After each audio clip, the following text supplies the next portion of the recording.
Larissa asked me to read a couple of quotes from a man named John Piper, who's a well-known Bible teacher, and he talks about marriage and how this mystery refers to Christ and the church. And he says this: marriage is not mainly about prospering economically. It is mainly about displaying the covenant-keeping love between Christ and his church. He says, knowing Christ is more important than making a living. Treasuring Christ is more important than bearing children.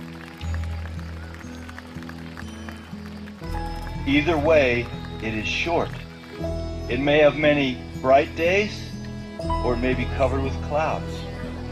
But if we set our face to make of marriage mainly what God designed it to be, no sorrows and no calamities can stand in our way. Every one of them will be not an obstacle to success, but a way to succeed.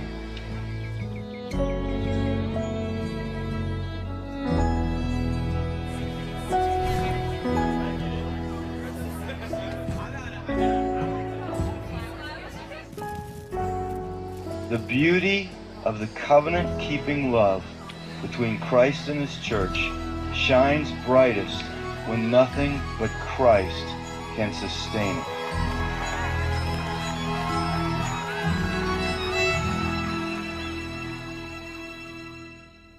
Ian and I first met in 2005 at college and had a blast for 10 months getting to know each other. And I was looking through and I found one of my favorite pictures, which I think was actually taken right before his accident. He set up a camera on his tripod, and it's just a classic Ian face that to me sums up who he is.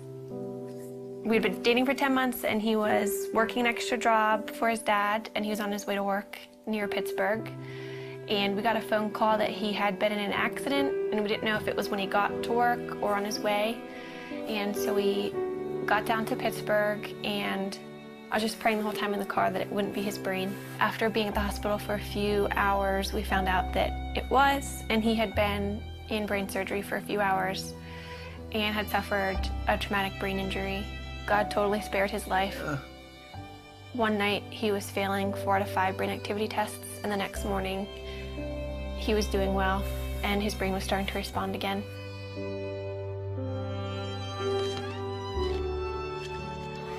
I moved in with his family after the accident, so I was really involved in his therapy and just did whatever I could to make his life fun.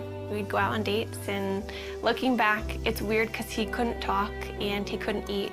So we probably looked like complete weirdos being on dates, but we had a blast, and I just talked to him all the time.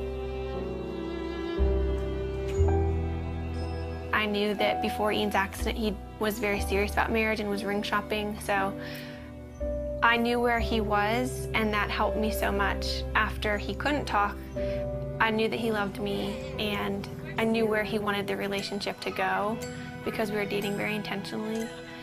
We just prayed that marriage would someday happen and watched all of our friends get married and start having families.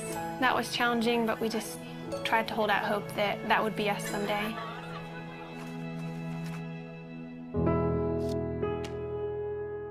This is our board of gratefulness, and we encourage anybody who comes in to write a note of something that they're thankful for. It could be really small. Mine is just Saturday mornings, and it's just a good way that we found to be just practicing gratefulness. And Ian, I think half of yours say my wifey, which is pretty cool.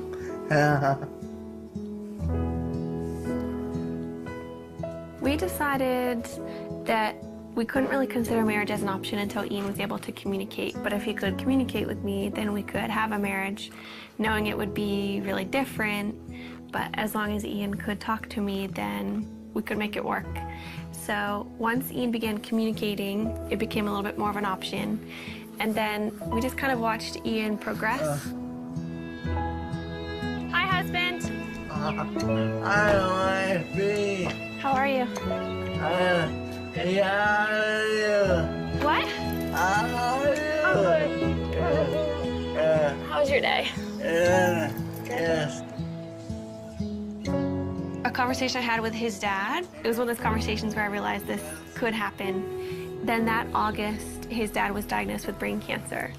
And at that point, his dad's biggest concern was Ian and I, and whether or not we were going to get married or step away from our relationship. He wanted us to make a decision to move our lives in some direction. He passed away before he was able to see us get engaged, but that was a huge impetus in why we started to pursue engagement.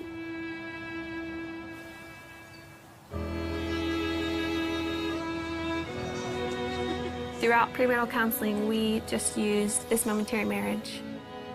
It was so helpful because John Piper talked a lot about primary things and secondary things, which is really important for us because when we're walking out our marriage practically, Ian can't do the secondary things like working or making a meal for me.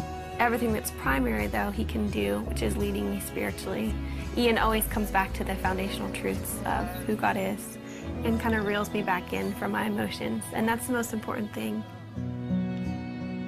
We have two friends that we're going through the book with. I think we've just been able to help them see that maybe the little things that they're excited for about marriage are worth being excited about, but they're not the end all and be all of their marriage. But we also have so much to learn, and we're learning from them and things that they share because our relationships are different and we can glean different things from each other. I think what helped us in deciding to make this commitment to each other, at least for me, is knowing that Ian wouldn't have left me if the roles were reversed, and that we love each other and we know that God's going to be faithful to our marriage. We're able to love each other with, I think, a more Christ-like love because of Ian's disability, and just to understand that picture a little bit better than if you were healthy. Yeah. Agree? Yes. What about God enables you to have a happy marriage?